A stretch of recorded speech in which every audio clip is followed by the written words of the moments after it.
So wanted to talk more on the topic of midlife crises or mid-career crises. So if it isn't the car or the clothing, why would you want to change? And I think that's something that philosophically I like to think about. I like to think about change as a measure or a metric of beauty. In that there's something beautiful about not being the same, but being different, being changed to be different. And I think that's why we all kind of strive for different fashions or different looks. It shows a depth, it shows a difference in character that might be there, or might be something we're seeking. I think that is a good thing about being human, is that we are always trying to change, differentiate ourselves, but also at the same time be more of who we are.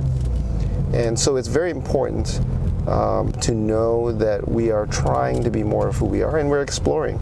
And it's okay to explore. Sometimes people are concerned when we try to change things or be different. Those are just opportunities. You're realizing that your time is running short and there's not a lot of time to do something different. And so some things to consider. Anyway, until next time, bye.